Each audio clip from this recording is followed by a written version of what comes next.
wasiirka wasaaradda beeraha iyo waraabka xukuumadda federaalka ah ee Soomaaliya mudane Maxamed Cabdi Xayir Mareeye ayaa xilli hore Osaka waxa uu kormeer ku tagay halka lagu hubiyo gaadiidka qudaarta soo galiya caasimadda dalka Muqdisho kana keeno gobolada dalka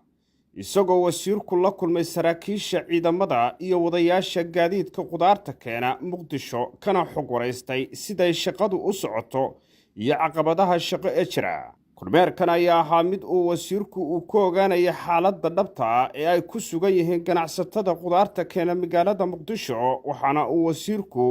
ciidamada ku booriyay in ay beeraleyda Soomaaliyeed u fududeeyaan baaritaanka marka ay soo gaaraan goobaha hubinta ee loogu talagalay. Saka waxaan kormeer ugu tagay ganacsatada Soomaaliyeed beeraleyda Soomaaliyeed ee qudaarta keena magaalada Muqdisho runtii oo halkaan saf dheer ku jira oo ciidamada amniga ka sugaya in loo adeego oo baabuurta ay wataan si shacabka Soomaaliyeed looga waardeeyo dhibaatada argagixisada oo ku soo dhuuman kara qudaarta halkaan adeeg dawladeed ku sugaya waxaan la kulmay taliyaha halkaan maamula ayaanu kulannay iyo ciidanka sharafta leh halkaan shaqada ka haya iyo beeraleyda ayaanu kulannay oo ka wada hadalnay duruuftooda ay halkan ku joogaan iyo adeega loo qabto sida loogu dedejiyo. waxaan ciidanka amniga kala hadlay in la soo badiyo adeega amniga lagu sugayo ganacsatadan beeraleydan ay sugayaan oo kuwa ka midihi ay ii sheegeen inay saacado badan inay halka joogaan. إن شاء الله تعالى عيداً كهالكان عن كواركي مدحدودنا وأركي دونا داد كان ترادا ير كوهاري بيريه الصوماليا دونا يا إني قود أي عنان يوم دادك كلا الصوماليات عنان شعب الصوماليات عنان صاران وحي مديهين إلا شرفه وحي مديهين إلا أديقه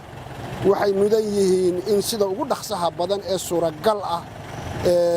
لوغو فضوديو أديق الدولة يباهيه إن شاء الله تعالى هرنا وقال هذا المدحضة إذا ماذا قلب كسداء يبوليسكا هذانا ما دامان إنها يكون أركي أديق سيدا يقول بهايين إن له أديق الله نقصده وحن كلا كل بدورات ريها إذا كبوليسكا الصوماليات إيوه تلياشة كله قابل سن وحيها وحن وشوقنا أرجع الدين له أو ماشى خضارته أي كسر كشوا مقالة مقدشو أما السوقية مقالة مقدشو إن شاء الله تعالى وسيد هذا الكيسان أي ساريين دمان نوعية كلا دوانة خضارته موسكو هو جبنادو ملك كلا دوان كيمي شنا عليه شنبود يم ملك الشيء شد حماده هاي ساعة بدن سوق السعودي إن شاء الله تعالى هذيك بدن وكلا دوان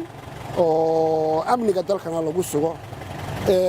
يجنا أنا دبعتون الله دخسده يعني الدولة سبعين دون عادي أدبوا مهزة. وانا يا هيد مركي وسيرك بيروه وصوص ساري وراق وخايدها أماك كقعد صنعيو إن بيرليدا لو فضودا يبارتاكا حلقا أي قدارتا سوقرين ين عاصمة دالك مقدشو. هاو لغا جوابي سيدا كو شيغاي اديغو انتي هوري مالنتي هوري كعوده وكدغدغ بدن yahay laakiin wali in la sii dedejiyo baahay saddexdii baabuur ee soo istaagaba in la baaro oo ay socdaan baa loo baahay taas baan ka shaqayn doonaa insha Allah taala aad baa mahadsan Cabdi Rasaaq Xaaji Saleebaan warbaahinta qaranka magaalada Muqdisho.